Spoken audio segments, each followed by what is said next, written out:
Welcome back to Slothcast. This is our series, Drunk on Movies, where we pick a movie that we like, pair it with the booze that we think pairs well with it. We drink the booze and talk about the movie.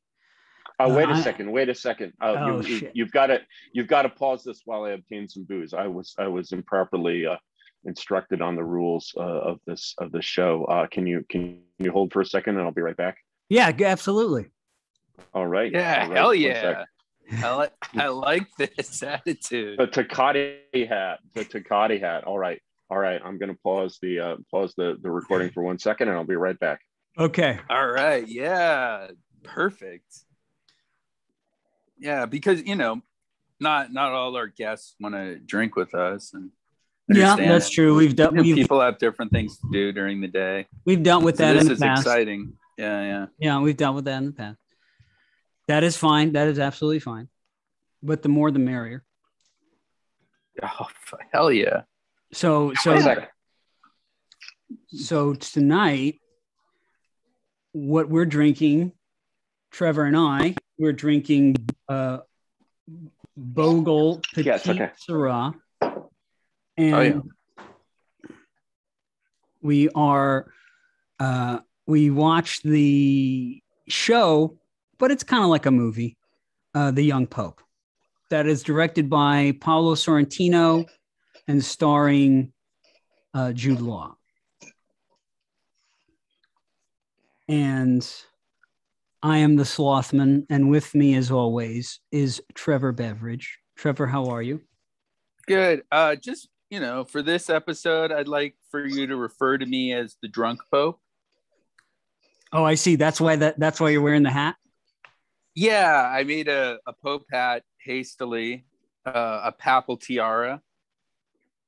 I tried to put a pillowcase over it, and it didn't look good. It was a little more Grand Wizard than Pope, so I'm just going with the naked box. Yeah. All right. Okay. All right. Oh, you got folks. wine too, Curtis? All right, folks. Yeah. We're drinking Tertre du Moulin. It's a Saint Emilion. It's a cheap ass Trader Joe's Saint Emilion. And I'm gonna drink it straight from the bottle, and we'll see. Hell yeah! How much we learn about the perfect. papacy here, and yes, yeah. I like everybody's sort of hair, especially. Is it sloth or sloth? Are you the sloth cast or the sloth cast? Because I've always thought of the sloth as the animal and sloth as the sin. I would say sloth, more the animal. More the animal. So you're not terribly slothful here. All right. Well, tonight's very special guest, this is a surreal moment for me, is the man, the myth, the legend, Curtis Yarvin. You can follow Curtis at Gray Mirror. That's Gray with an A, graymirror.substack.com. And I definitely highly recommend that you do. And that's Gray with an A, the American way. Right. All right. Well, I'm excited to be here talking about The Young Pope because it's definitely among my favorite series, and I've watched it twice. Once actually with my daughter. So and I'm generally a big Paolo Sorrentino fan, except for that real disaster of a movie he did with Sean Penn. And you've seen that, huh? You've seen that. Yeah, that was my intro to him. Wow. Yeah, with Sean Penn basically playing Robert Smith of The Cure. And yeah. This is not. This must be the really place. Know. This must be the place. Yeah. Apparently there's a second half of the movie where sort of like the emo part of the film ends and then they go to Texas and chase Nazis or something like that. But I didn't make it that far. I suspect that, given Sorrentino's other work, which has all been excellent as far as I know it, I believe that my conclusion is that Sean Penn had entirely too much to do with the making of that movie. But I think they ended up in like Saskatchewan, Alaska, chasing down a Nazi who was hiding out. Right. Gotcha. Okay. Not Texas, but Alaska. I had the wrong red state, but right. Just like he has this obsession with Alaska. It comes up in The Young Pope too. Yeah. But we'll get to that in a second. But first, okay. Trevor, Sorry. Why did you pick, I can understand now your pairings, but why did you pick Petit Syrah Bogle's Petit Syrah, 2018 vintage for the young Pope. Please refer to me as the drunk Pope for the duration of the podcast. I've asked you twice now, Your Eminence. I'll explain myself. If I had any choice of any wine to pair with this, I would have chose Sagrantino. Oh, I'm a huge Sagrantino fan. Oh. Sagrantino is great. Sagrantino is incredibly badass wine. It is like this dark purple tannic wine. You know, only like a few pints of it are produced every year. You can only find it in Italy itself and occasionally at Total Wine, and it's amazing stuff. Exactly. It has that dark dark character that I think matches the mood of the series, and it's grown in Umbria, which is like would have been in the Papal States for much of the time that existed. It felt like a natural match, but it's hard for most people, most listeners to find. So I tried to find an appropriate analog that would be more approachable and I think a great value for the money. And so if you live in the United States, you have regular access to Petit Syrah, especially this one, which is one of the most widely produced examples of the grape variety. Yeah. And don't be fooled by the name Petit Syrah. Petit Syrah is actually a big fucking grape. You know, it makes powerful, dense wines. Now your Bogle is going to be a pretty low end Petit Syrah that you probably shouldn't pay more than $11.99 for. But you know, it's still a Petit Syrah. Yeah, it's exactly. And to your point, I'm a big fan of standard Syrah, just the grape Syrah in its various expressions. I don't have as high of an estimation for Petit Syrah. I find that it doesn't have as much range, I guess.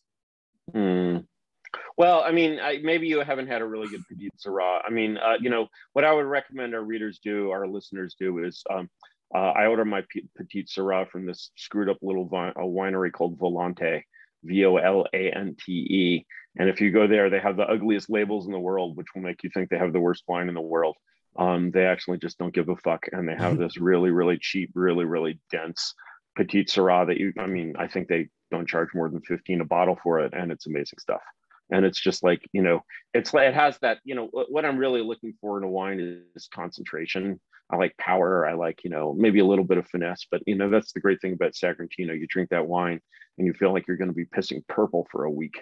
And, you know, a good Petit Syrah should be like that too. Exactly. Yeah. Yeah. And I guess I feel like the best thing that people can find at their local grocery store to the closest thing to the experience. Yeah, you know, in most even like shithole towns in America, you can find a Total Wine, and you know, I recommend sucking it up and going to your giant chain Total Wine. But you're right, you know, you can find a Bogle Petit Syrah in a lot of different places. Or Trader Joe's is really not a bad source of wine. Yeah, what are you drinking, Curtis? I'm drinking the Tertre du Milan. That's one of Trader Joe's like standard Bordeaux. I can't really drink American Cabernets because they're just too fucking sweet. Yeah. And it's disgusting. You used to be able to get a dry American Cabernet. Now you just can't. It's not even the quality of the grapes or the vintage. It's just bad winemaking as far as I can tell. You just don't leave the fucking sugar in the fucking wine. Come on, it's red wine. You know, and excuse my French people. You know, and yeah, so this is the Saint-Emilion. It'll cost you like $14-15 or something. That's toward the high end of a Joe wine. And it's really perfectly drinkable, a slightly better value than Total Wine, but of course Total Wine has much more. Trevor and I met each other at Trader Joe's. We worked in the wine shop in New York. It was like 15 years ago, like 23 years old. Yeah, it was the only Trader Joe's wine shop in the United States at the time. Wow, I didn't know there were separate Trader Joe's wine shops anywhere. But that must be state liquor rule. Yeah, you know, that reminds me of a New York wine story, this is about 10 years ago. My late wife and I were in New York, and we were visiting a couple for dinner, and we're like, oh shit, we need to bring a bottle of wine. And then we realized, and I believe they've changed this law because it was essentially unconstitutional, but at one point in New York, I think this is no longer true. On a Sunday, you could only buy New York State wine. Whoa. Oh, Whoa, no. right. Yeah, they must have changed that. Yeah. I think they changed that because it was just blatant, violation of the Constitution. Anyway, amazing. It's like having soldiers quartered in your house, and and so we go and buy this like Cabernet Franc from upstate New York or whatever, and it was sort of interesting drinking this thing because it was like, it was it was wine. Okay, let's get there. It was wine made from actual grapes, like none of these like American grape, muscadine or whatever things. Okay, that's good. But the thing is, when you try to grow wine on the East Coast, it's interesting because what you get basically, the thing about this wine is that it basically had all of the flavors that you would hope to see from a Cabernet or Cabernet Franc in this case. And then it had some other flavors, like maybe like eggplant or cucumber or something like that. It's very vegetal. It feels like they basically put in a lot of leaves with the grapes, and I'm just like, man, Yeah. I should have gone with the white. I think they're drinkable New York State whites. White is just harder to fuck up. Anyway, let's get back to, I'm really admiring your Tecate headdress there, which actually it actually feels less like the papal tiara due to its sort of squarish shape, so reminiscent of a beer box, and more reminiscent of the crown. I'm trying to remember whether it's Upper or Lower Egypt. I think it might be Upper Egypt. Oh, and those old but maybe mosaics and stuff. Old mosaics. Maybe that's the origin of the kind of papal tiara model. I don't know, but because they had two crowns. They had Upper and Lower Egypt, and then they merged them, and they came up with this thing that was like a beer box with like a vibrator attached or something, and that was the crown of all of Egypt. But it's passed away, alas. That's excellent. Well, the Bogle also has it connects to Lenny's his sort of aesthetic, which is he's kind of cheap. He likes kind of simple things. He likes the little cheap lighter. Yeah. I really wanted to do a supermarket wine for this because I'm not to diminish this work. I think it's a fantastic series, but I think it has a lot of elements of a soap opera. Yes, it's definitely maybe a Pope opera, if you will. A Pope opera.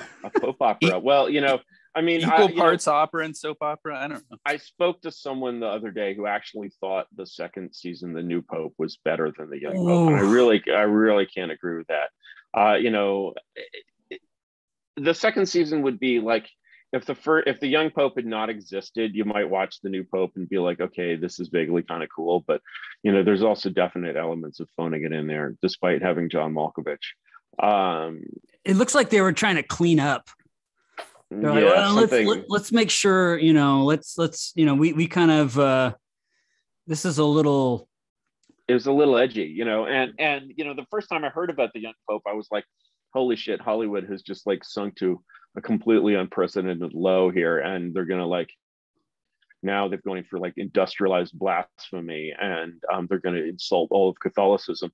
And then of course I realized this was not made by by HBO. This was purchased by HBO, and it was made by Sorrentino. I don't know how much collaboration he had from the Vatican on this, or how. I mean, I assume the interiors are all replicas, but yes, but it has a sensibility that's distinctly un-American and possibly even anti-American, which is so rare, in these days. And it has, there are just so many base perspectives in it. It's kind of unreal. And I was like, how did this happen? How did this get made? Like, what is this thing? Right. And so, yeah, I'm, I guess that wasn't my first Sorrentino either, but, it definitely made me a Sorrentino fan. Yeah, it was all the interiors were filmed and replicated from the Vatican at Cinecittà, which is Gotcha. Yeah. Yeah. Well, I had to look up because there's just certain things there's certain moments in there where you're like, is this fucking real? Are they really doing this in the, Yeah. it's really well done. And yeah, La Grande Bellezza was more of a proper sort of introduction. It echoes a lot of that, Fellini kind of vibe, but that's okay. I like that. That's totally okay. Yeah. And the thing is, I think Fellini it's not really Fellini pastiche. It's Fellini-esque in a lot of ways. La Grande Bellezza, which I actually just watched with a friend of mine, is like, yeah, does it have elements of 8.5 and elements of La Dolce Vita? Of course it does, right? But it's not an homage to those films. It would definitely stand on its own without you knowing what those films are. And it's an amazing film. And of course, Sorrentino shooting in Rome is just like, he shoots all this stuff in Rome at like magic hour. And it's the eternal city. What can I say? Yeah, I mean, I heard you speak about this show since 2020. Mention it. Mm-hmm. And it got me to revisit it and then be like, holy shit, this is. I watched it the first 2 episodes, maybe the first 3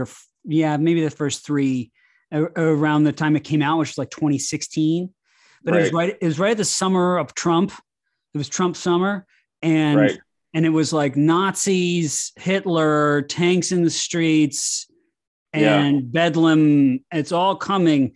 And then this show comes out, and it was like, it was too much for me at the time. I was like, I'm not really into politics at all. And it's what kind of drew me to when you were speaking on the many different shows that you've been on, was that like, you got to be chill. And that's always been my kind of attitude towards the world, is just like, this stuff is completely irrelevant to me. And I know that I'm inconsequential to it, but so. And it's not only are you inconsequential to it, but it's kind of inconsequential to reality, right? It's like, there was all this hullabaloo about, either there were going to be, we were going to have the Trump, revolution or the Trump coup, and there were going to be tanks in the streets, and the Russians were coming, and, you needed to join the French resistance. And, basically, when you look at what that did, it was like the best thing for like the good old fashioned American wine aunt, ever, where basically like one year she's like alone with her like boxed wine and her cats, and she meets up with her friends, to play cards once a week. And then, her meet up with her friends to play cards becomes a cell of the French resistance. And, she's like, Karen, where should we plant the bomb to blow up the Panzer division? And it's like this amazing rush, right? And actually, in some ways, the best thing about Trump is Trump losing, because by getting kicked out of Washington, he's basically turned off the Trump show. And the Trump show was the best show they had, and the wine aunts loved it. Everybody loved it. And, it's really now, how do you get people to care again? You basically burned them out on this like French resistance stuff, and they'll just never be that excited again. And to basically, to go from that to, Uncle Joe Biden is, it's brutal. It's the best fate that we could have devised. It's the young Pope to the new Pope. Biden is the new, he's the new Pope. Yeah. Well, I mean, that. Trump's in a coma or something. I don't know. Trump is just Trump. He was just not, like, what created, Trumpism was a zeitgeist, and, all of the energy behind him came from his zeitgeist. And if he'd been a man of sort of great personal energy and talent, he could have basically bootstrapped off of that to do something interesting. But he was who he was. I mean, all we can say is sad. But sad. And so when I turned it off because I was like, I can't handle this right now. I don't want to get it from both sides. I watch shit to escape. And then when you started talking about it, I revisited it. And not only was it was it like based and shit, but it was really emotional. This guy's it's really experience. emotional. It's like a genuinely, like, you know, I'm not a Catholic at all. I'm not, you know, religious. I'm basically a scientific supremacist, you know, and the, you know, I really, you know, I believe the laws of physics are everything, and you know, consciousness is something that a blob of fat in your head does. You know, nonetheless, you know, the spiritual emotion is something uniquely human. It's something these blobs of fat do. And you look at this and you're like, not only is this basically a Pope opera, not only is this sort of what Hollywood would do, is basically say, oh, here's this drama with this amazing setting, right? And then have it be just this like completely soulless thing, like Game of Thrones or something, right? But instead, like, I haven't really watched Game of Thrones. Excuse me if my prejudices are showing Game of Thrones, but I conceive of it as a very soulless thing. But you know, the young Pope is really not at all soulless. It has this kind of genuine, you know, spiritual sensibility, and especially when you're supposed to be, you know, following, you know, a Pope who is your hero, unmistakably your hero, and yet, you know, not to give away any spoilers, like he declares his mission as basically the, you know, eradication of homosexuals from the Catholic Church. You're just like, what? You know, and like, surely, I mean, it's not like Italy is a different country from the US, right? I mean, the people who made this movie basically have the same sensibility as Americans, or at least they've all passed through that sensibility, which makes the young Pope, in a way, it's not really a reactionary show so much as a neo-reactionary show, because it's completely informed by modernity in a cultural sense. And Sorrentino is obviously a completely modern director. He's not someone who's just like ancestors have been, you know, going to Jesuit schools for the last 300 years or something. And so it actually becomes something that's both very, very watchable, and yet clearly, you know, the director is really appealing to and understanding kind of the strength of those old traditions. And so when, you know, I'm going to do like limited spoilers here, basically nothing's, I mean, you can't really spoil that, you know, you can't really spoil that, you know, and when, you know, Jude Law is like, you know, no, I'm going to wear the papal tiara. You have a sense, which he has this special order from the museum in Chicago to where it's been donated or whatever, and you know, when he gets back, it's this awesome like fascist era Art Deco tiara too, and which is just so base. I assume that the design is real, and you know, the Art Deco papal tiara, you know, and basically he's like I, you know, sort of embrace the spiritual authority that comes from my amazing outfit, right? And you know, for those of us who basically don't believe that spiritual authority can come from an amazing outfit, I'm sorry, but you were a Protestant, you know. Yeah. and these things are important, man. They matter, right? You know.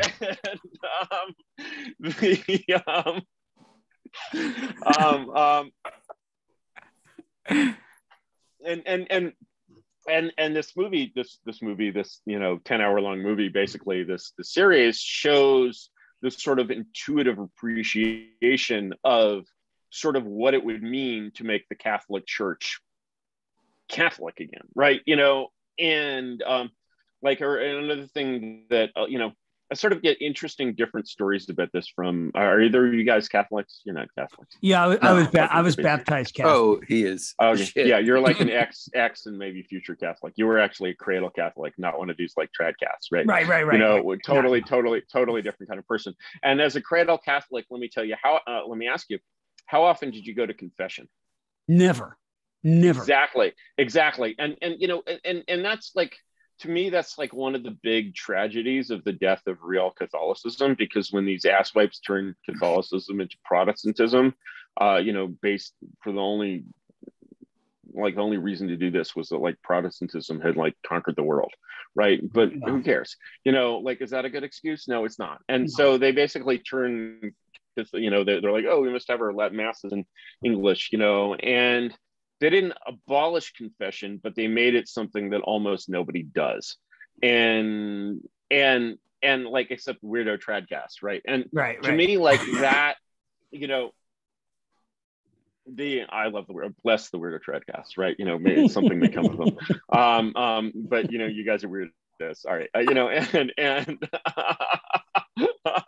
I love you, but you're weirdos. And anyway, you know, they basically took this thing that, you know, from my historical reading is really at the core of the historical Catholic experience, because it's like therapy, except it works, right? You know, because rather than sort of talk about yourself narcissistically, you get really right to the important thing, which is your sins. And you know, it's so like, and they're just like, oh yeah, it's weird, it's this weird old-fashioned thing, we're just gonna like not kill it, but like basically, you know, essentially kill it. And it's just so, it's like so sad, you know, they killed all the gorgeous costumes, all the rituals, all the things that made Catholicism Catholic, right?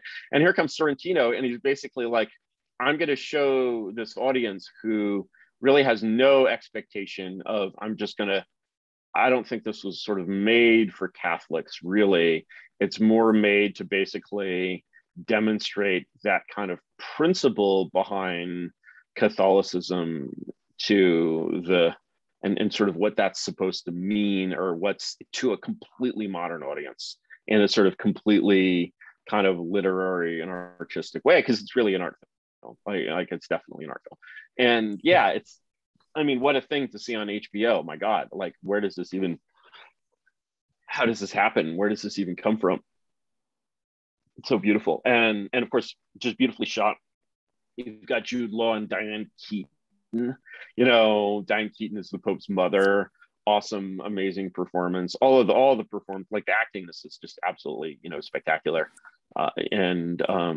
Yeah, it's really, and yet, you know, even in this atmosphere, you get sort of kind of the reality of Vatican politics. And there's this sort of unmistakable tone of reality, despite the sort of kind of unreal premise of, you know, the American Pope who wants to make, you know, Catholicism Catholic again. And then his adversary is just this like classic 20th century Italian cardinal, right? You know, what's his name? Voiello, right?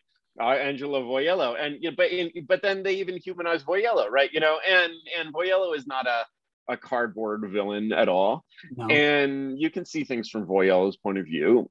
And no, it's just, it's like, it's stunning that such a thing could be made in such a degraded age, you know. And it's like, you know, or there's this great line where someone, you know, some consultant comes to the Pope and tells him what to do. And the Pope's like, where'd you learn all this stuff? And she's like, well, I went to Harvard.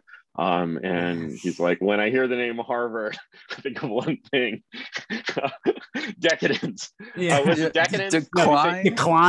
Right? You know, and it just like basically it sort of appears. It just sort of shows how, you know, the best way, you sort of shouldn't argue against Harvard. You know, you should just basically boldly state your frame. And once you basically state that frame, people look at it and you're like, oh yeah, I can see how the 20th century's Catholic Church is not an improved version of the 19th century's, but a decayed version, right? And it just it brings up like completely and separate kinds of thoughts. And you know, one of the things, for example, that, or just like, there are many ways in which the Old Testament God, the Catholic God, is really very much an Old Testament God in ways that really American Protestants don't really get and can't really be expected to get. You know, it's like I was talking to a friend of mine the other day, and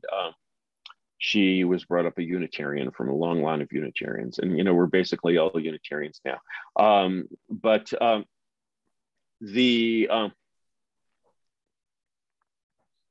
You know, I was like, well, you know, first of all, you probably don't talk a whole lot about God in your church.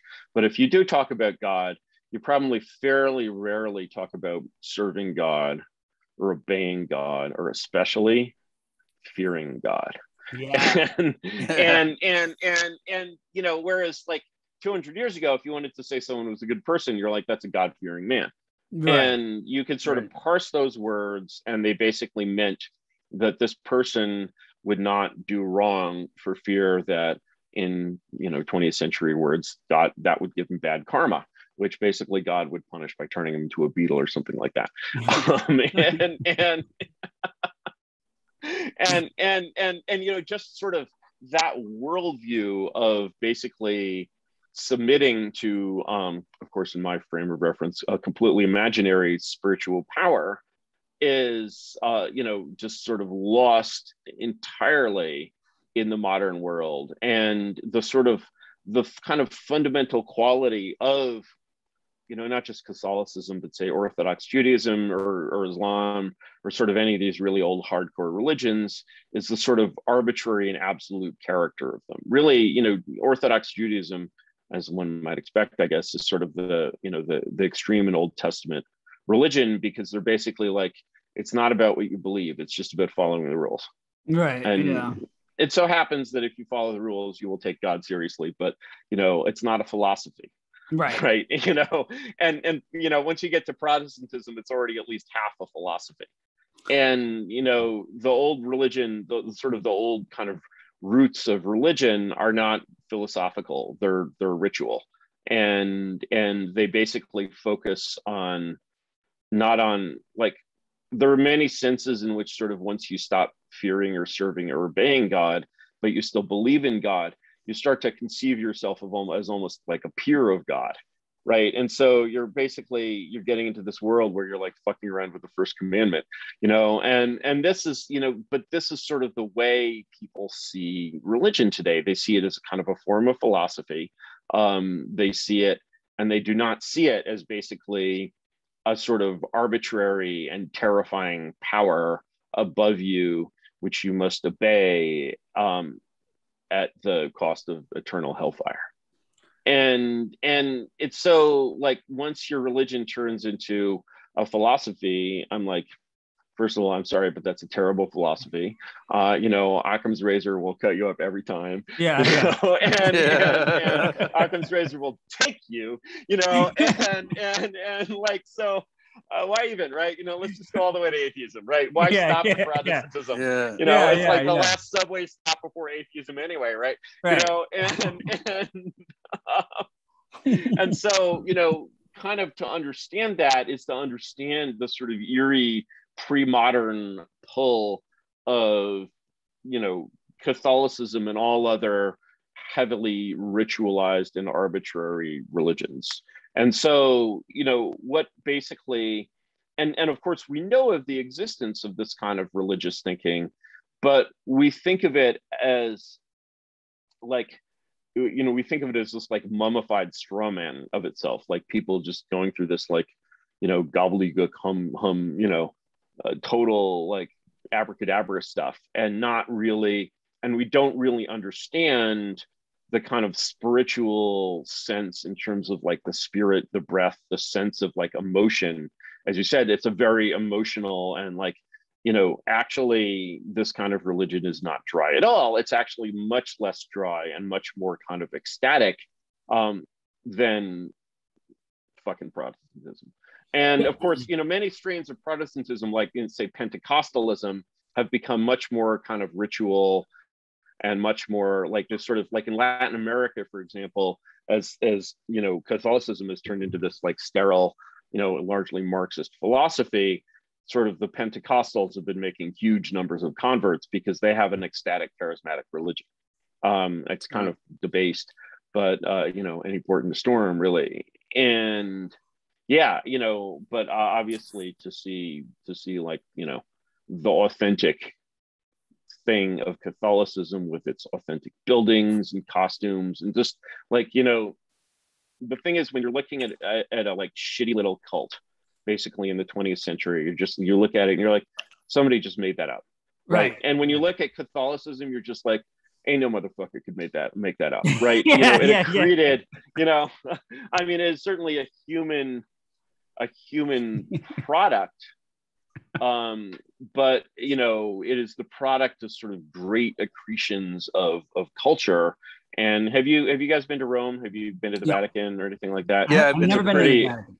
It's a pretty impressive experience. I should tell my Vatican story, which is that I've been to the Vatican actually twice. One time was in 2018 with my kids, and that was very nice. But although my son was not very into it, but my daughter was old enough to get it really. But actually, back in the year 2000, which is probably pretty close to when you motherfuckers were born, I was at a telecommunications standards meeting, huge shindig. This was like smartphones before the iPhone in Rome, and it was 2000 before the dot-com crash, so everybody was rolling in money, and because everyone was rolling in money, we got the midnight tour of the Vatican.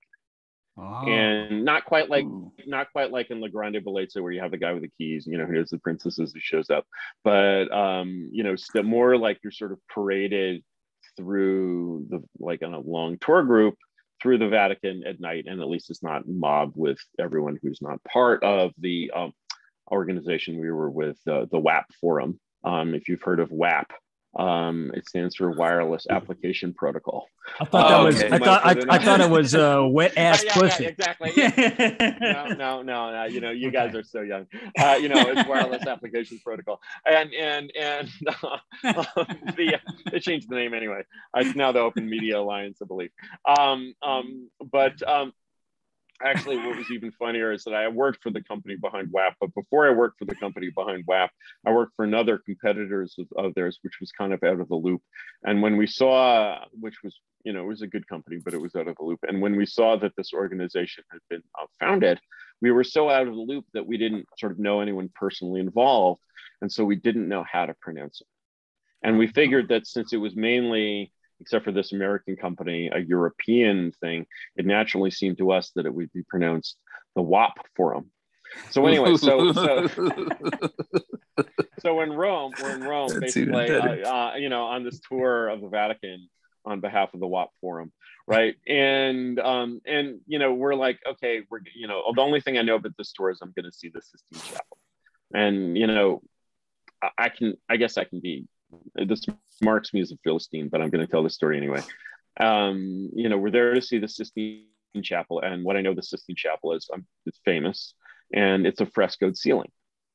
The problem is you're basically going through the Vatican, and all the ceilings are fresco. Every room, every hallway has some kind of Renaissance Baroque fresco on the ceiling. And so you're basically constantly going into another room and doing the same old, is this the Sistine Chapel thing? And you look up, it's probably not the Sistine Chapel. But the thing is, when you get to the Sistine Chapel, basically you're like, there's no doubt at all in your mind for two reasons. One is that you recognize, Adam, stretching out his hand to, God or whatever it is. The creation of man. The creation of man, and they'll probably redraw that at some point to show God giving Adam a blowjob or something. I don't think they can leave it up there for long, but the creation of man. And then you notice just the execution is just amazing and beyond all of these other frescoes. And for me, that experience of is this the real thing? Is this the real thing? When confronted with this endless series of phonies, right? And then, or just of second rate stuff. And then when you see basically the real thing, you're like, wow, this is the real thing. And there's a lot of that sentiment in the young Pope, because you're basically looking at, and you're like, oh, this is why people did this stuff. This is the sort of emotional sense that they got out of, being commanded by a man in a sedan chair wearing a golden cope and a papal tiara, right? And they have, of course, I imagine the Sistine Chapel, in Cinecittà has sort of existed before the show. They probably have a full Vatican replica in Cinecittà. They probably didn't have to build these sets, right? But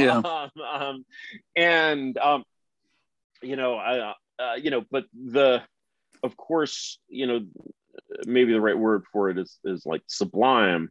The sublime feeling that you get basically out of being performing a ritual. You're behind the camera, you're with the cardinals in the Sistine Chapel, and some important papal ritual is performed, and then you can kind of mentally transport yourself to like an American, like either like an evangelical megachurch with some guy playing electric guitar, big box, Office Depot architecture, or maybe like a Unitarian meeting room, free hot dogs, or maybe you go upscale to like a Unitarian meeting room, which is basically a library, and you're just like, I can't imagine why anyone would engage in this like second-rate religion with like shitty architecture, no costumes, like, and no sacred language, I mean, just like, what are you even doing? Like, you're just doing philosophy, and your philosophy shorts.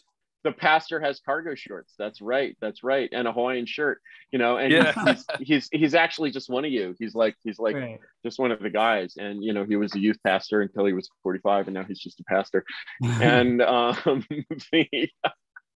it's so grim and so like depressing and so sad, and it's like you just want to tell these people, like, just go all the way to atheism already, and like really like bask in the consequences of that, and then you'll be ready for the 10 Commandments and the Latin Mass again. Well, to prepare for this, I was listening to Johnny Cash reading the New Testament in its entirety. Really? That is a thing. No idea he did that. That is amazing. That is so amazing, and it must be like fucking epic, right? It's so fucking good. Like when you listen to that, you're like, oh, I get it. I get all the stories now. And Mark, Matthew, Luke, it's like Rashomon. It's it's the same fucking story with different with different like witnessing of the miracles and stuff by their own perspective, but it's all the same loop, except when you get to John, and John kind of goes, he starts off like, okay, motherfuckers, you already get the gist. I'm going to talk to you about the little things that you don't know about. But my perspective of Jesus, this is my first time being anywhere near, close to Jesus. You kind of look like Jesus. You're aware of that, right? Yeah. People are like, I'm like, I'm like, should I disguise my weak chin with a beard? And then I was like, I would just be rocking the Jesus look, and I don't think I can. I think you could get away with it. Dude, you're a handsome guy. You got great hair. I think you could get away with it. As long as it doesn't do the two, Let's all just be Jesus. Yeah, like SantaCon, but for Jesus, right? But but that's the thing about but the thing about Jesus is, in this New Testament deal, in the fucking thing I've been listening to, he's not fucking hippie Jesus. This is not like this is, it brings not peace but a sword, and the thing is that when you read the New Testament, when you read the Gospels, basically, it's like my daughter was giving this, me or someone, I think it was my daughter, was giving me this, maybe Jesus didn't exist, how do we know Jesus existed thing, and it's like, or maybe it was someone else, I'm not sure, but it's like you just read this stuff, and it's like, it's very easy to tell like the difference between, did Aeneas in the Aeneid really exist? Yeah, no, but like the stories of the New Testament are basically like stories that somebody told about a real person and a real thing that happened.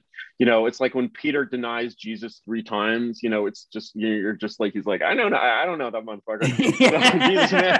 He's like, yeah, I know about 3 guys named Jesus. Like, I don't think any of them are, what the hell? Like, can I go now? Right. And I don't know who the fuck this guy is, man.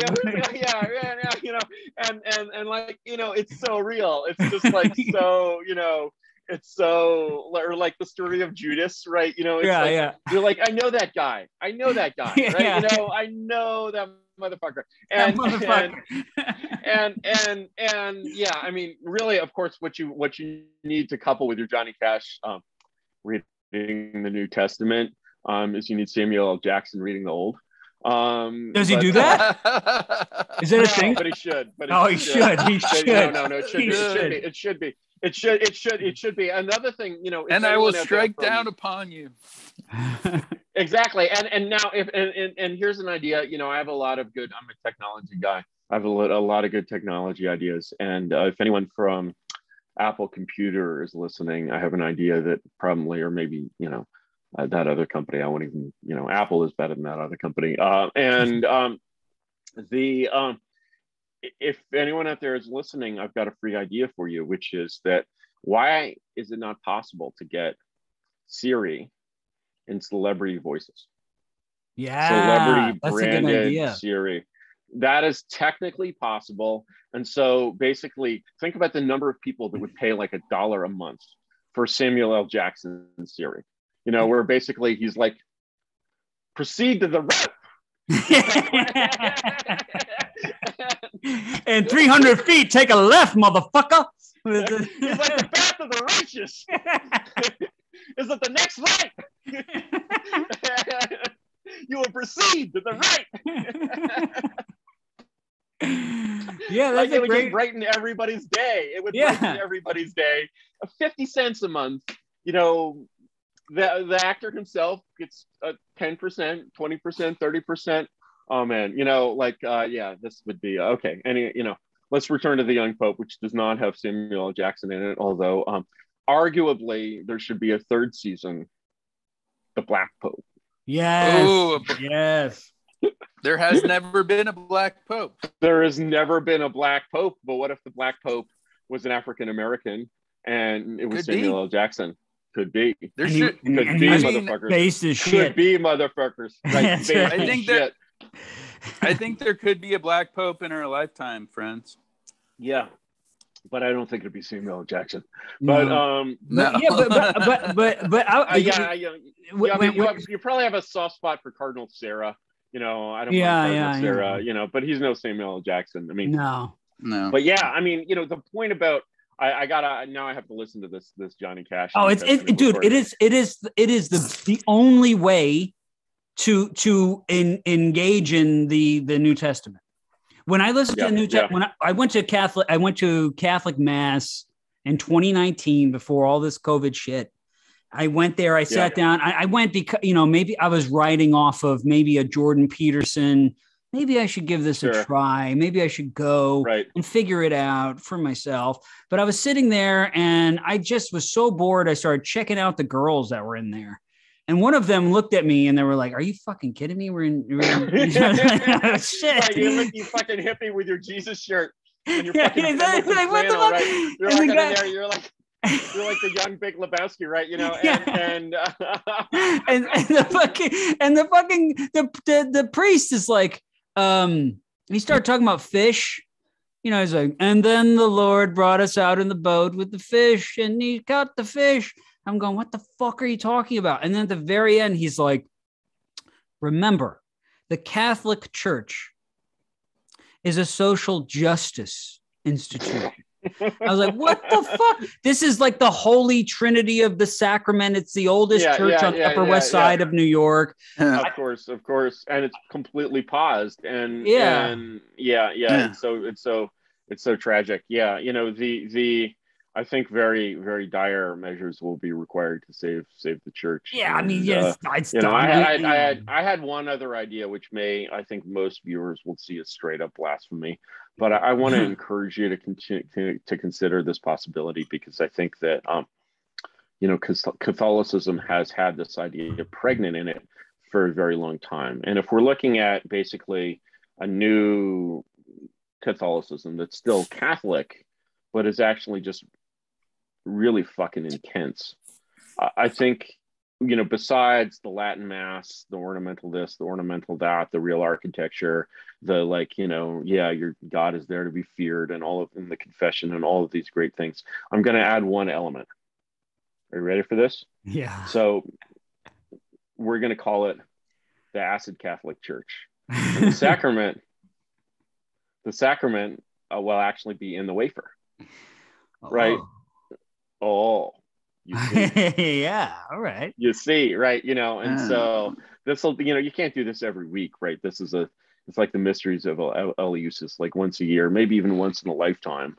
You know, you basically have a mass, and it involves this really a heroic dose of LSD. And in the cracker, you know, the body of Christ, right? The body of Christ. The body of Christ. And then basically you're there and you have this just like intense Latin mass experience with maybe some Gregorian chants or something like Oh that. yeah, yeah, Very yeah. hardcore, very deeply spiritual experience. And like, you don't leave your seat. Like, it's like asked if you have to go to the bathroom, just clean yourself up afterward, you know. Whoa. And exactly. And you know, just this is going to be the most intense divine spiritual experience of your life, you know. This idea reminds me of another kind of religious or quasi-religious experience I had, which was about maybe 10 or 15 years ago, at the Kabuki Theater in San Francisco, and I believe it was a German film festival, and they were playing this film. Have you heard of this film called Into Great Silence? No. Oh, that is such a badass film. So I'm gonna write it down. Go ahead. And here's what happened, you know, with this film. This German documentary filmmaker basically was like, you know what I want to do? I want to make a documentary about Trappist monks. You know, the kind of monks, these are serious monks. They're sworn to a vow of silence. You know, the three of us could never handle that, but these monks can. And, you know, and they're just doing their monk thing as they did really 1,000 years before, except that they like sell like, you know, meat or something on the internet, right? And gotta pay the bills even if you're a monk. And so Into Great Silence, basically what happens is this German filmmaker sends an email or maybe even a paper letter to this Trappist monastery saying, I'd like to do a documentary about you. And they have a very simple answer. Their answer is, well, think about it. And they think about it. And they think about it a little more. And then I think 10 years later, they get back to them. And they're like, we've thought about it. And our answer is this: yes, you can make this documentary. There has to be no voiceover, no soundtrack besides, you know, us doing our singing thing. And, you know, all natural lighting, no actors, no, you know, the only thing you can make this thing, but the only thing you can do is basically show us living our daily lives as we do. And he's like, okay. And so he makes this film, and, you know, basically this film is that there's sort of, you know, cut into various, you know, segments with little Bible quotes on the screen. Clearly, you know, there's a religious sensibility in the filmmaker as well. And I had the experience of watching this at a film festival in San Francisco. Now, I can guarantee you that at this film festival in San Francisco, there were like zero trad cats. There were zero, like, you know, Trump voters. This is long before Trump. These are basically, you know, San Francisco Jew Buddhists. And your dog? My dog is come here. Your dog is like, I was a Jew Buddhist in a past life, and they turned me to a dog, and I thought I was getting karma. And I'm a dog. Sorry. I got him trained, dude. I got him trained, man. When he hears that fucking word. Yeah, whenever he hears the word no. He gets aggressive. Yeah. Well, that was clearly an amazing karmic voice right there. And, in any case, you know, and I was just like, I'm loving this film, but like, I can't. Who else would dig this? And to my amazement, what I found in this theater is that basically all of these people in this theater were just like, instead of hating on this, they were just totally digging it. They were just like, wow, man, this is like this like ancient like European version of like Zen. Mm-hmm, wow, who knew that like there could be like Zen Catholicism, man?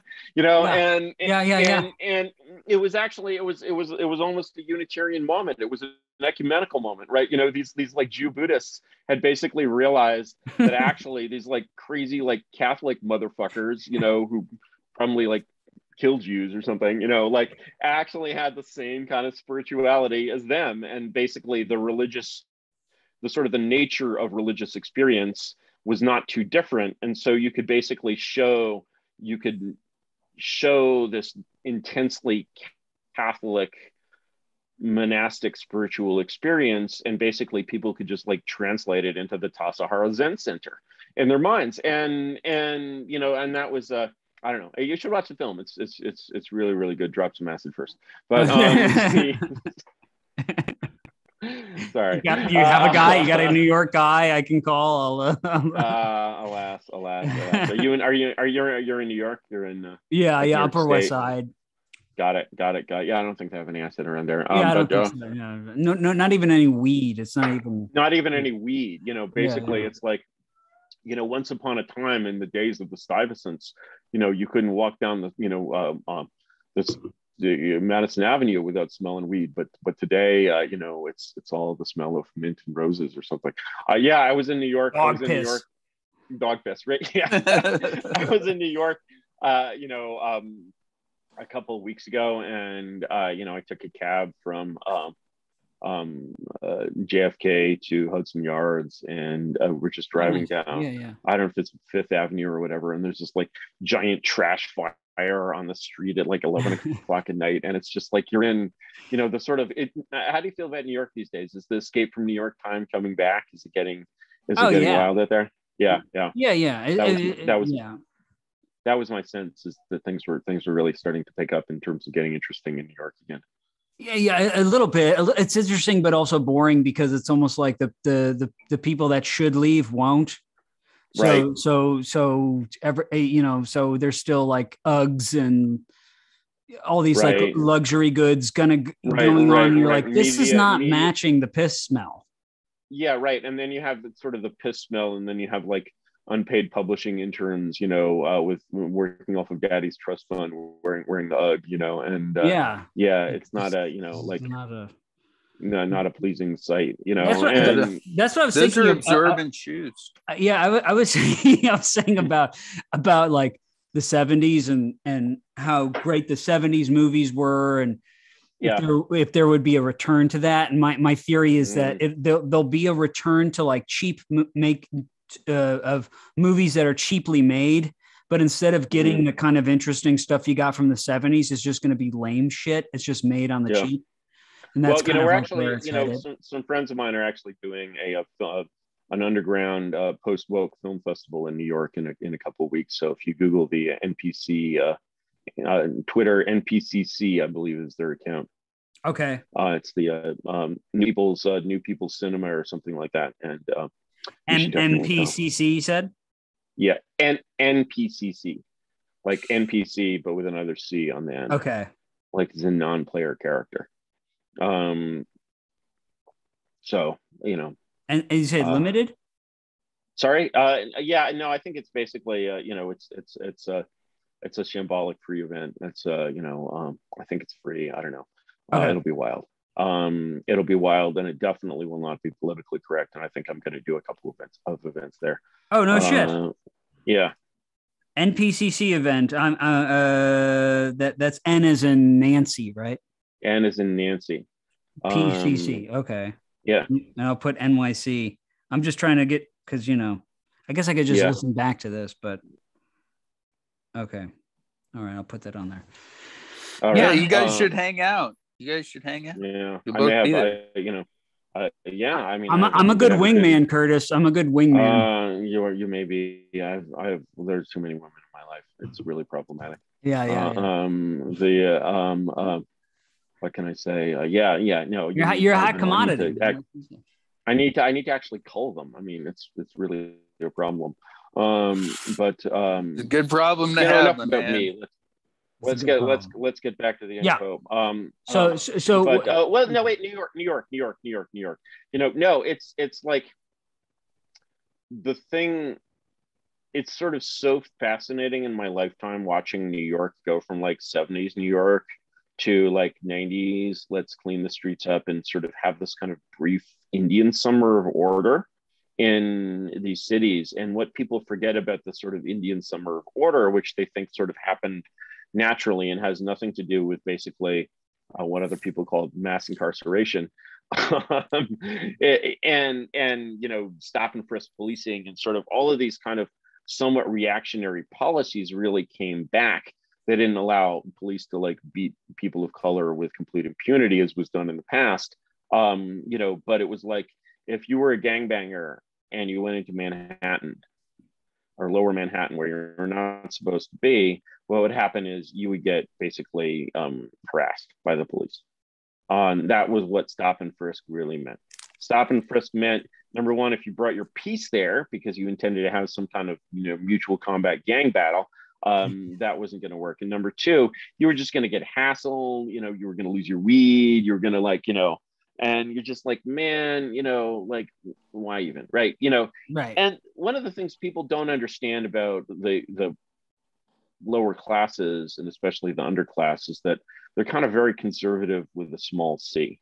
And this makes it really, really hard for social scientists who are tracking their behaviors, because you basically change the rules and say, okay, now actually gangbangers, yeah, come to Greenwich Village with your piece. You know, we don't mind. You know, we're not going to violate your civil rights. This is new condoler gentler New York, and it takes them years basically to sort of for the culture to change and realize the level of impunity that they're operating under. And so basically that lag makes it really, really hard to like trace the correlation in terms of social science statistics. You're basically like, oh, we eliminated stop and frisk, and, you know, hey, you know, crime hasn't hardly gone up, maybe, well, a little, you know, and then, you know, because the consequence of stop and frisk was a cultural change, it takes a while for that cultural change to sort of automatically, you know, reverse itself in a sense. And so you basically, you know, what created the world of the 70s was about 15 years of basically progressives in the judiciary sort of eliminating the consequences for bad behavior, and especially like small time bad behavior. And as these consequences were eliminated, you were basically changing the culture to make it actually necessary to perform these behaviors, because there was basically no risk in them. And, you know, when you basically take away that risk again, okay, yeah, were murder rates in the US up by 30-40%, you know, last year. I mean, that's still from a, you know, we're still not quite at the like 80s peak, but it's impressive progress, and I think we'll get there. You know, and 30% year over year. I don't care whether you're an investor or a criminal; those are not rookie numbers. You know, and so yeah, like you know, I don't know if this matches your feeling. Are both of you guys are in New York? I guess you're in the same room over there. No, I live in Las Vegas. Oh man, Vegas. I'm sorry. Yeah, that's a not my favorite part of Nevada, I'm afraid. But Reno, you're a Reno guy. You look like a Reno guy. Do I look like a Reno guy? Yeah, I definitely prefer Reno.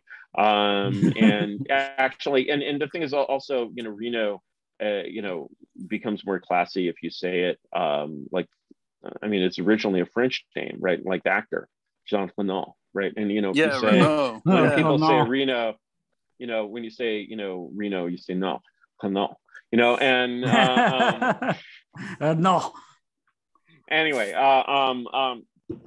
yeah, Southern Nevada is a pit. It's like full of like scorpions and Democrats, basically. And this is true. The and the Democrats vote, and so do the scorpions, you know. But nice. Anyway, back to New York. Does this match, Anthony? Does this match your feeling about the path that New York is taking in the post-pandemic era? Yeah. It's just a failed kind of city. Nothing works. Nothing runs on time. Nobody gives a shit. Top down. Doesn't matter where you go. Doesn't matter if you go to the nicest places or. And then there's just like enormous giving a shit bureaucracies everywhere. It's like basically this is the city that like actually believes in that it sort of spends a huge amount of effort on giving a shit and actually doesn't give a shit at all. Yeah. I mean, I see it on the lampposts. There's going to be a town meeting at this time. It doesn't fucking matter. It's all about bike lanes and shit. Yeah, right. It's not about. But on the other hand, you know, it's still, you know, what's fucked up is that it's still kind of the center of the world in some ways. In many important ways, New York is the center of the world, and you know, to see that the center of the world is like fucking rotting is a really grim experience. Yeah, and the people like shitting on it is like it's especially if you're an American, if you're shitting on New York and hoping for it to fail, it's like, dude, I mean, it's gonna just expand into wherever you are.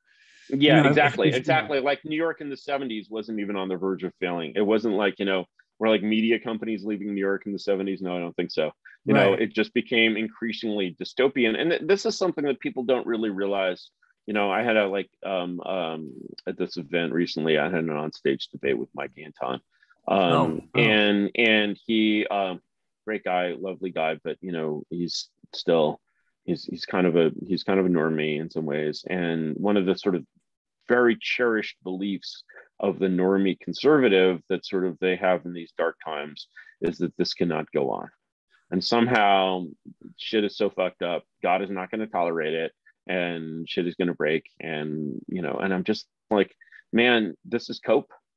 Yeah. This is pure cope. And, the future of America, the default future of America is very clear. And you can see it all over the world. And we've created it ourselves. It's called the third world. Yeah. And essentially, you're going to see this country sink more and more into the third world. Moreover, and it's probably somewhere between 5 to 20 years, but I would guess it might even be sooner than this. And I would guess sooner. You're going to have this remarkable thing happen that is going to change this country forever, which is that the moral realization that we all have that ningún persona es ilegal, that no human being is illegal, or to put it sort of more precisely, there is no moral philosophy afoot in the world today that convinces you that your rights as a human being should be different based on the GPS coordinates of where your mother squeezed you out. No one believes that. And because no one believes that, basically, it's very easy to look at our racist system of racist immigration controls and say this racist system was put in place by racists who wanted to be racist and really don't care about the GPS coordinates. That's just a proxy for racism. And guess what? You would be correct about that. So it's really very difficult to argue against that. You have no basis for arguing against that other than inertia. So sort of once the borders fall and the walls come down, you're going to basically see opposition. You're going to see this kind of geographical racism, let's call it what it is, will actually be retconned as a crime. And anyone who believed in immigration control is basically a segregationist on a national scale. And actually, once that change happens, and it doesn't require politics to be done, it can be done by the judiciary or even the bureaucracy, even the administrative state. Once that change happens, you're going to see these reports of 400,000 people entered the U.S. illegally, last month or whatever. It's going to be 40 million. That'll be fun. That'll be fun. That'll be fun. Exactly. That was my, and when you realize basically the scale, I mean, you're going to see basically giant, full Camp of the Saints. You're going to see giant freighters from Africa full of people who paid $100 each, disembarking basically on the beach right across the Mexican border and walking into this country. And, once that route is established, nothing could unestablish it, because that would why would you do that? It's pure racism. These people are human assets. And so, it's a very, very fragile piece of inertia that's right now keeping the US from having 1 billion people and being the capital of the third world. And, what New York is going to look like when that happens, it's going to look like Lagos. Ever been to Lagos? You don't want to go to Lagos. Have you been? No, my father, it really pisses me off, actually. I'm mad at my past self because my father was actually posted to Lagos as a diplomat. No, I really? was in college and I found excuses not to go to Lagos. But I really should have seen fucking Lagos, because it is it's the fastest it's like, actually, I was about to say it's the ninth circle of, it's the fastest growing city in the world. I was about to say it was the ninth circle of hell. Really, actually, it's all the circles of hell. And it's heaven as well if you're super rich. But you haven't in any been country there. in the world. No, but I've heard about it from my dad. Which is a little different from reading about it in the New York Times. It's like he basically was actually the embassy, I believe, now has moved to the new capital they created, Abuja, in the interior or something. I have no joke. I just like saying Abuja. I bet you'd have a good time there if you went. Yeah, I probably would. But, the thing is, for example, the embassy had a dock on the lagoon. Lagos is named Lagos because it's on this kind of, fecal lagoon, and, the embassy had a dock on the lagoon. And it was like, how many bodies a year would wash up on the embassy's dock? 2 or 3. Yeah, just get a big net. Yeah, just imagine you have a house in Tahoe or something, and 2 or 3 bodies wash up, every year. Yeah, you just get a big net, or you just oh yeah, it's bloated with gas, so I'm gonna empty some shots into some for my AK so it sinks.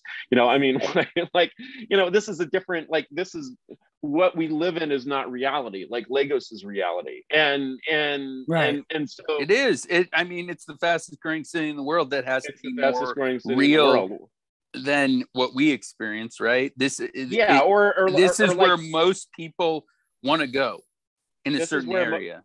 In a certain geography. And if instead of being from the middle of nowhere, Nigeria, if you, instead of going to Lagos, you could go to New York for an extra $200, you would scrape up those $200 and you would go to New York. And New York sure. would once again be the world's fastest growing city. And the favelas and that would surround New York would be utterly beyond description. We know exactly how New York's political system would work because we exported that political system to the rest of the world, where it works absolutely terribly. And of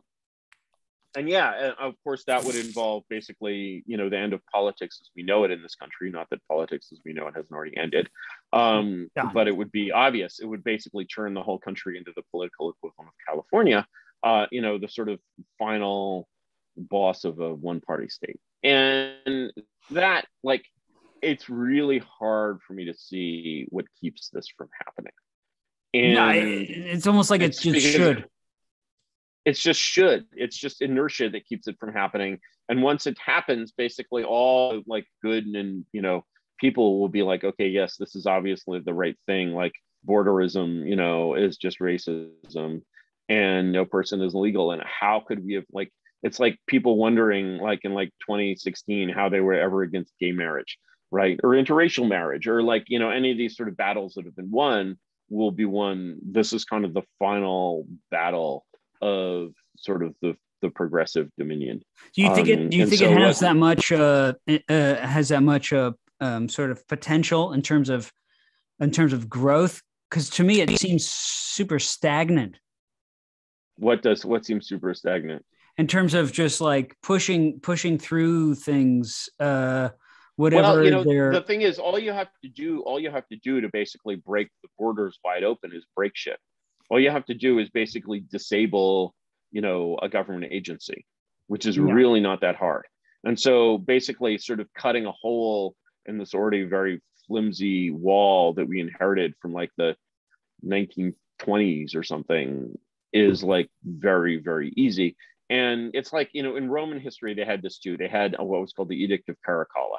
The Edict of Caracalla for like the last, was passed sometime in the early 3rd century, I think, and by Emperor Caracalla. And for the past like 400 years, the question of who was a Roman citizen, who was an Italian citizen, et cetera, have been very important in the Roman Empire.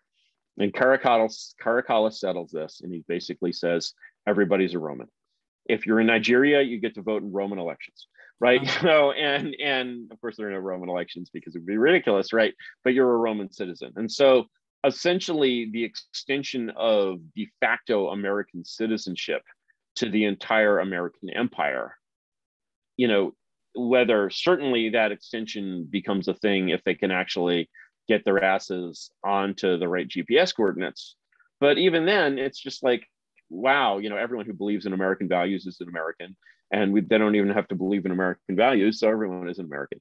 And it's this sort of mammoth act of kind of imperialism in a sense, and it's absolutely the future. But let's get back to the young pope. I think the young pope definitely takes place in that sort of moral universe. And, for sure, yeah. I love that Voyello throughout the whole thing is like constantly being caught doing shady shit, and the Pope doesn't like get rid of him. He just he just berates him. He's like, "You motherfucker! I fucking knew. Why did you tell me to tell this poor girl who can't have kids? You fucking used her, and you did." Mm-hmm. He just berates him. And these like telephoto shots of me like perving on it, right? And you motherfucker, you piece of shit. You piece of shit. Yeah. And that's like, I feel like a stereotypical invocation of the Pope would sort of focus on his absolute power, but of course he doesn't have that absolute power at all. And that's, again, he can't even fire a Voyello, right? And that's just sort of another reflection of the sort of the delightful way that the show lives in modernity. Or we were speaking of Africa. Remember the African what is it, the missionary woman who's actually the place of goodness, places of goodness. Yeah. That's my favorite episode. That's so good. That's so good, because it's basically like, it's like harshing on Mother Teresa, essentially. Yeah, exactly. Which is probably true. Oh yeah, to a certain extent. Yeah. I mean, that idea didn't come from nowhere. No, it definitely didn't come from nowhere. And if you read Christopher Hitchens' book on Mother Teresa, which I believe is called The Missionary Position, you see that it definitely did not come from nowhere. And so it's the sort of like, it has the sort of attention to reality. Sorrentino did a couple of biopics of Italian political figures. He did one called Il Divo, which is one of Giulio Andreotti, the longstanding Christian Democratic, leader. As far as I can tell, Christian democracy basically means the mafia, and that was certainly it's neither Christian nor democratic, but what it is definitely connected, I really need to watch both of these again. He did Il Divo and he did Loro, which is about Berlusconi, the Italian Trump, right? And I don't know Berlusconi, but he's in every possible way the Italian Trump. And they're both wonderful. Yeah, they're both wonderful films. They're both absolutely worth watching. And unlike the Sean Penn one, this is, what is it? This Must Be the Place. God, that was so weird. That was a weird movie. The only memorable part of that movie was when he's talking to David Byrne. And he's like, "No, David, you were the real artist." That's the only part I remember from that. I don't think I made it to that moment. We have a friend for David Byrne for being in it. Really, we have a friend who's on that soundtrack, and he did the song that Sean Penn is supposed to sing, and it's in a deleted scene, and it's the only reason why I found that movie. That's the only reason I watched it either. That's the only reason you can stay friends with him, is that he stayed out of that thing, through no fault of his own. What a dog. But Voyello is the one who plays Berlusconi in what's it called? Toro? Oh, that's right. Loro. Yeah. That's right. I keep wondering whether Voyello's mole is real. I think it's not real. It's not real. It's not real. It's not real. But no, that actor is amazing. And then, just to take that actor and like humanize him the way he does with his like retarded son or nephew or whatever. Is so, okay. So I listened to everything you talk about Washington had Hamilton, Lincoln had his two secretaries. Hey, Nicolay. Yep, and you had FDR with his secretary, right? Yeah, Harry Hopkins mainly did. They had a lot of really effective managers, but Harry Hopkins was so this Pope would have had if Voyello would have just played the fucking game like he's supposed to do, and went with it instead of trying to sabotage him. He won't. Right? And what you need is not, just Jude Law, but you need Jude Law with like some like 20-something eager beavers who basically are like fanning out across the Vatican, basically keeping the cardinals in line. And FDR, for example, created something which is now OMB called I think it was called the Bureau of the Budget back then. But it was basically an excuse to send like thousands of his own agents all around the deep state and basically report to him on anything that seemed like wasted money, which was report him out on anything they didn't like. So he basically created this parallel management infrastructure to like master the sort of the old Third Republic administrative state as he found it. And, so, what Jude Law needs in the Young Pope, what Trump needed, in his like, totally quixotic and underpowered fight against the swamp was that he needed to be able to delegate to people, sort of completely delegate his authority to people who could actually do shit and manage shit and had that sort of actual energy and attention and staying power. And, you know, that was sort of one of the many things that was sort of missing from that vision of how basically to drain the swamp. I mean, you know, you need basically, you got to have your own people, and those people have to be empowered. And, you know, sort of once you can do that, and once you can basically scale that up, you can do anything. I mean, what basically Jude Law, you know, should have done in this is essentially create his own, and have that, like the Jesuits are, I forget the Catholic term for this. This is like recognized spiritual association or whatever. Essentially, you know, what Jude Law would have had to do is kind of create his own like militia of Christ, you know, with made of, you know, dedicated tradcasts who had listened to Johnny Cash read the whole New Testament or something like that, and just like, you know, these would be his eyes and ears and his fingers, and you would basically push them into every cranny of the Vatican and root out, you know, all of the corruption and homosexuality and so forth that he found, and, you know, basically create a new institution. Because otherwise, like, you know, and this is, you know, certainly one of the lessons of the young Pope in some ways, is that you basically can't take an existing institution and really tell it to do new things. Like, that's just never going to work.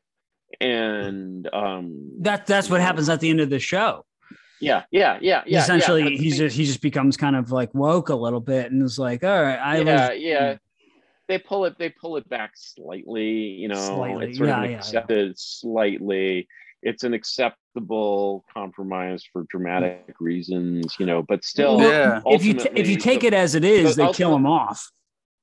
Yeah, they basically kill him off. And the power, but the thing is, you know, it just shows that, you know, the papacy and the presidency sort of have this in common, in that there are so many sort of institutions in our world that kind of pretend to be executive institutions. They pretend to have sort of a command hierarchy, and they're just not command organizations at all. They're basically bureaucracies that run on process. And so in a bureaucracy that runs on process, you have a hierarchy, and it looks like a command hierarchy. And it's really an exception handling hierarchy. It's basically like you have the, like, you know, low-level immigration clerk or whatever, and something doesn't fit their processes, and so you kick it up a layer, right? But that's not management. That's not basically being real management. Is like, I have some resources, I have some direct reports and some indirect reports and some money to spend. I have an objective to achieve. I'm going to use my resources to achieve that objective. Nobody has that kind of power at any level in the federal government. The president doesn't have that power, and the lowest level, like frontline, you know, support lead doesn't have that power. That's not the way the thing works. And so my knowledge of the way the Vatican works is obviously considerably less, you know, than that, but I'm sure it's basically the same kind of thing, where, you know, one of the sort of important things that the young Pope is showing that's a real lesson about these organizations is that, and this is something that Trump certainly never realized, is sort of getting the title is only the first part of the job. Then your goal is to make the title real. And when you basically skip that part, and then the third, you know, part of the job is to actually use this thing that you've made real. And when you basically skip the second part, you're just constantly engaged in these like clown operations that mean nothing, because you're basically like, people kind of need to play along with you a little bit to maintain the illusion that this thing is real, but it's really an illusion, and you're just not going to get really far with that. Right. Yeah. Right. And that's what happens in this show, and it's what happened in reality. Yeah. You know, I think it's something that kind of twists the moral universe of this show in an interesting way. One of my favorite things about the show, in fact, is miracles. Yeah. Oh, right. Yeah. The president cannot make miracles. No ruler can necessarily make miracles, but in this world, the leader can make miracles. Well, FDR kind of made miracles, right? In a way, no, you made secular miracles, you know. But yeah, you know, that element of The supernatural element of the show is what I'm talking about. The supernatural element of the show is, I mean, you can argue with it, you can, but in a sense, in a cinematic sense, or like, the kangaroo in the Vatican Gardens, which is a kind of, a surrealistic element. And I would say that in the young Pope, sort of the supernatural and the surrealistic are sort of very closely entwined. It sort of develops a kind of, yes, they're sort of miracles in a religious sense, but in a kind of literary cinematic sense, you're almost kind of dabbling just a little bit, not enough to really, shift the direction of the show. You're sort of dabbling a little bit in magic realism. And for me, that's a sort of a nice way of saying, in the universe of the show, these spiritual things are real. Right. And basically heightening the kind of depth of engagement of like, yeah, you're taking this seriously because basically the Pope might just have magic powers, right, and maybe he can strike you dead, and he does. So it's sort of that happens. That happens, and it's sort of, it increases the sort of the weight of this.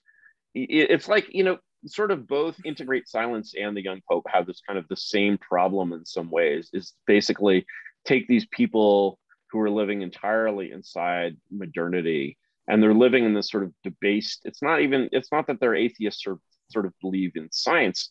You can be an atheist who believes in science and still have a soul, but that's really hard, and that's not really going to happen by default. And so people are living in this kind of default state of like extreme godlessness, and how do you basically portray to them and show them that actually there's something there that really is missing in their lives, and they're like utterly banal pleasure-seeking existences. And I think the Young Pope actually does a really nice job of that in its own way, because it's not like, it's like amazing propaganda in like the best sense of the word, right? I don't think anyone, the most hardened like communist Unitarian could watch the Young Pope and come away without being like, oh yeah, that Catholicism thing is kind of interesting, right? Yeah. And that, it's like, it's kind of amazing. That was my impression too, and I know a lot of Catholics didn't like it, but I thought about it, and it's like, when's the last time we've seen miracles on TV, like in a serious drama, like Touched by an Angel? I would have right. And so, basically the Catholics who didn't like the Young Pope, in my experience, are the wrong kind of Catholics. They're like shit-tier Protestant Catholics. And I think that actually my experience is that trad casts tend to look on it, more favorably. And, we can laugh at the LARPy trad casts all we want, but, their heart is kind of in the right place. And LARPing is really, really hard. And I don't choose to do it, but like, I respect that others, choose this thing that's inherently cringe. And, people call my internet dating ads cringe, but, I'm sorry, but the proof is in the pudding. But it's a good kind of cringe. It's a good kind of cringe, right? And all of that perception of cringe is really just jealous. My favorite part is when he's got the monks in there, and he's like, "You fucking bum motherfuckers! You guys think you're gonna come at me? I will fucking gut you. You will have nothing." Yeah, right. And he does that by basically exposing their like hypocrisy, right?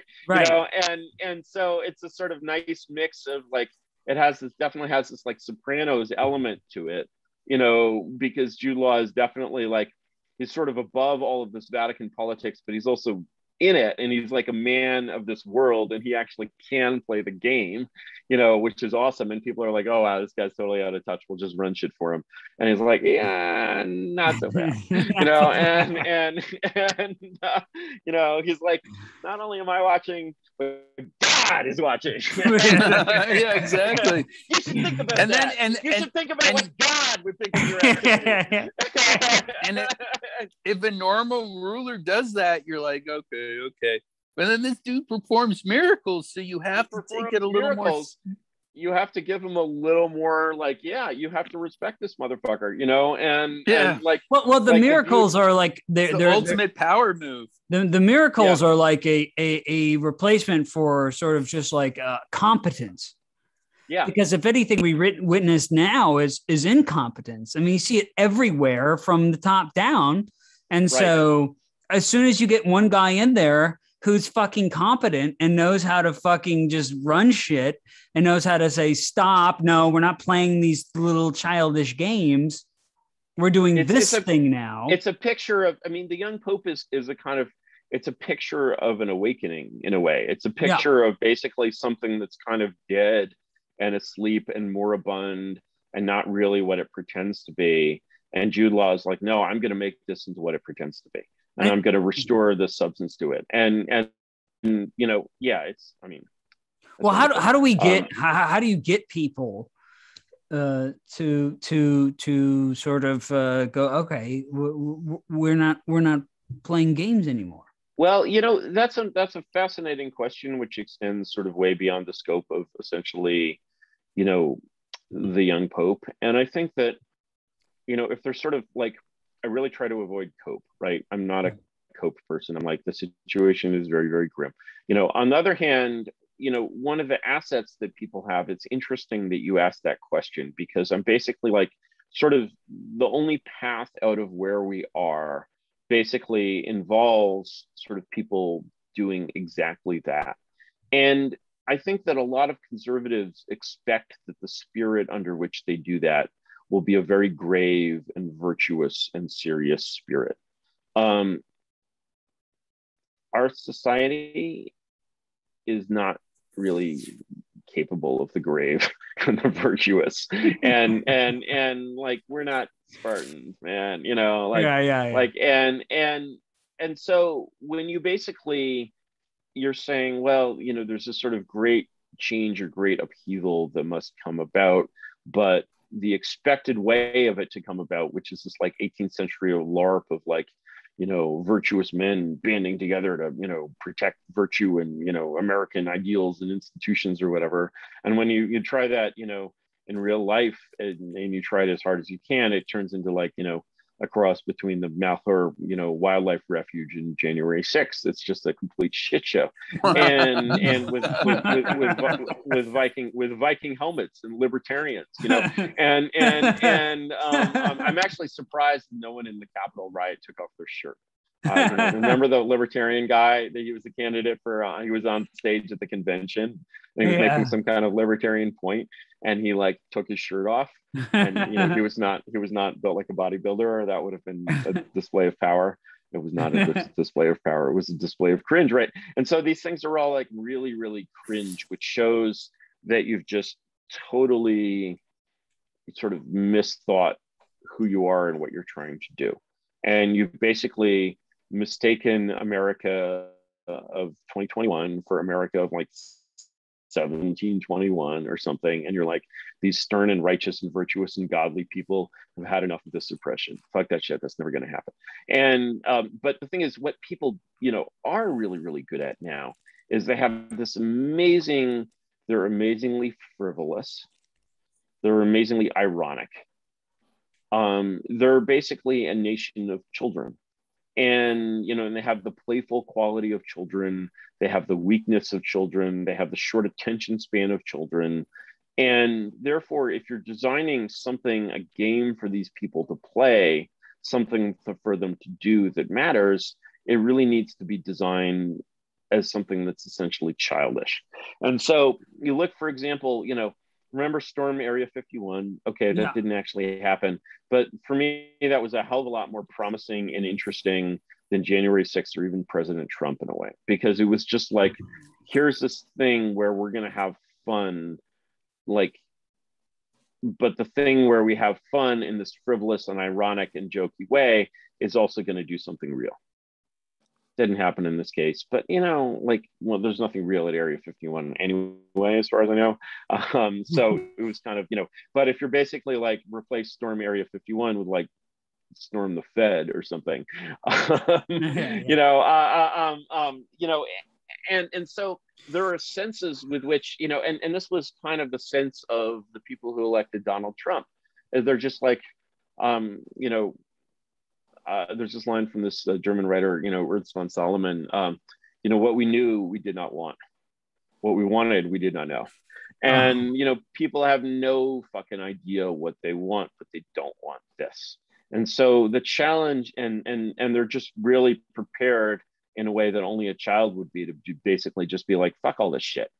Fuck your like American values, fuck your institutions. It's just like, it's all fucked. It's obviously fucked.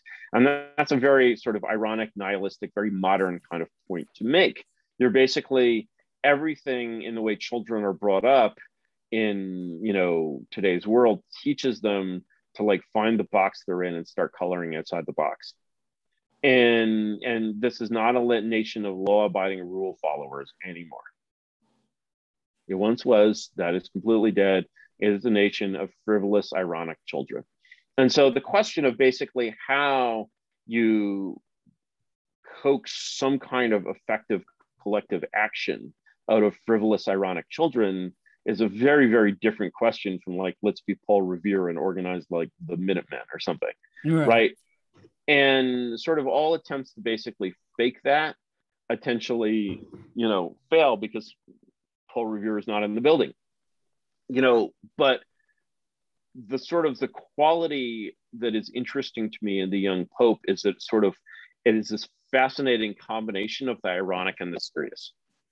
And, you know, Jude Law is a completely ironic Pope, but he's also just like sort of completely serious in a way. And somehow, whatever like political transition happens that kind of flips us over into the next American Republic, I think will involve a sort of strange, frivolous seriousness of this kind. Yeah. Like one of my favorite parts is when he, like, yeah, when he leans over and he presses that button. Yeah. It's kind of like, and right, you don't know what the button is going to do. And you know, Donald Trump did exactly a version of that. He would do that with people all the time. He's like, look, here's this button on my desk. Here's this red button. What do you think the red button does? I don't know, folks. Let's press the red button and see what it does. And actually what the red button does, and people are like terrified, right? And what the red button does is basically bring a waiter to bring him another, you know, Diet Coke or something. Which I guess is funny because Donald Trump has never seen a thin person drinking Diet Coke, but you know, he's not thin, so there you go. But yeah, no, it's like, you know, everybody should watch this show. I don't think many people should watch the new Pope.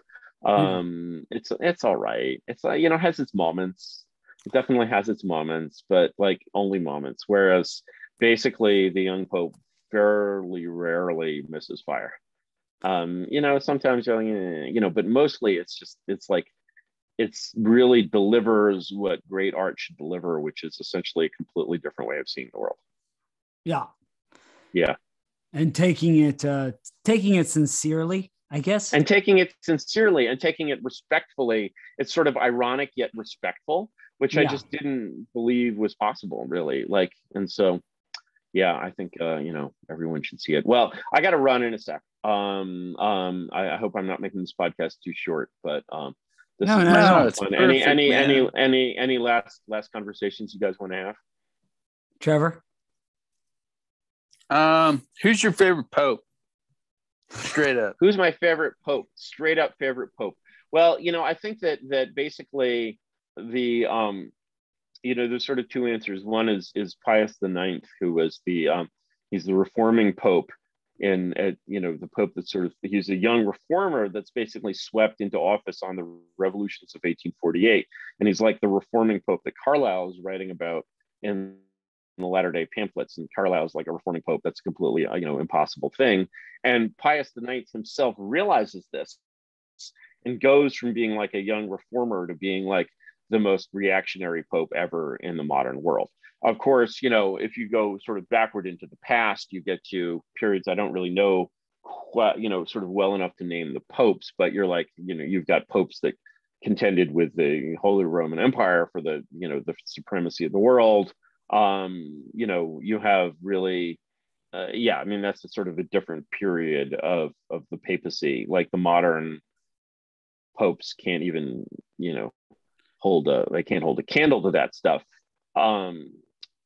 But you know, I also just know the modern period much better. Of course, yeah. By which I include the 19th century. But yeah, I mean, it was once. I mean, the level of greatness and basically like being like, we're gonna have a fucking crusade. I mean, you know, like imagine that today. Like the Pope is like, okay, you know, we're gonna conquer like Iran, and all of you guys are gonna like get your guns and like march to Iran, and we're gonna kill the Ayatollah. Like, and you're gonna do this because I'm the Pope. I mean, incredible stuff. And we, you know, we can't even imagine being great enough to live in those times. I know, right? and it's such an amazing seat of power that's existed for so long, and with so much variable responsibility depending on the age. It was at certain points a combination of a religious seat and an actual like monarch. Yeah, and they still had the papal states, you know, up until well into the 19th century. They were actual monarchs, and I think that really helped keep them based because they actually had to govern, you know, this country, you know. And you know, the fascinating thing, you know, let me sort of close with this thought. The fascinating thing about the young pope is that it's sort of in this world where, you know, one way to kind of describe the modern political struggle is, you know, the physical analogy of the unstoppable force against the immovable object. It's like all around me, I see sort of in the conflicts of the age, what I see is the absolute opposite of that. I see the negligible force against the insubstantial object. And you know, the sort of the insubstantial nature I've never heard like, that before. Who really believes in all this shit? Like who believes in like, you know, the State Department or whatever, right? Nobody does. And so the thing is that it's insubstantial because actually even the people in it don't really take it, you know, they do take it seriously because it's their lives, but if it were abolished somehow, there's no possibility of reestablishing it. And that sort of means it's kind of a dead man walking in a way. And so the idea of saying, you know, as is the papacy itself, everything is in this state. But the idea of sort of, I'm going to turn one of these organs on again. And even though it may be totally dysfunctional and defective and barely works, it's sort of alive and everything else is dead, is I think a very important, you can actually do a lot with that because the real world, the voyellos of the real world basically don't have any real base of support. And that base of support that they have is built solely through inertia. People support them because they're powerful. If you take that away, they have nothing. You know, it's like one of the sort of examples of regime change that I always use is it's like the Stasi in East Germany. East Germany is a great example of regime change because the old regime just ceases to exist. Like, you know, the American puppet state in Afghanistan, it's gone. And its laws, its personnel just don't matter at all. And so basically, you know, one day, imagine you're a Stasi officer, you know, the East German secret police, you know, the day before the fall, you're like this really important, powerful person. You know, your neighbor is making too much noise in their apartment building. You can have them sent to the gulag. You know, you basically can destroy people. And you have this very elite job that was very hard for you to get. You had to go to the best East German universities to get into the Stasi. Like it wasn't an easy thing. And so you're really on top of the world with the Stasi shit. And then basically the next day, you know, East Germany falls, you know, the building is emptied. You can't go to work anymore. And then, you know, they're going to turn the building into a museum. They're going to seize the files or whatever. And your idea when you were a Stasi officer of what it means to sort of be conquered by capitalism is kind of this cartoon. And in this cartoon, you're really a servant of the people's revolution or whatever. And you're actually a lot like the revolutionaries even before you were in power. And so what are all these Stasi agents going to do? They're going to form underground networks and start planting bombs. And, you know, they're going to become, you know, revolutionary guerrillas again, which is ridiculous because, of course, they're just bureaucrats. And as soon as their power disappears, it's just like, oh, I guess I'm retired. Like the whole thing just ends. And there's, you know, the day after the Stasi falls, there's no chance of putting it back together. It's a serious Humpty Dumpty situation.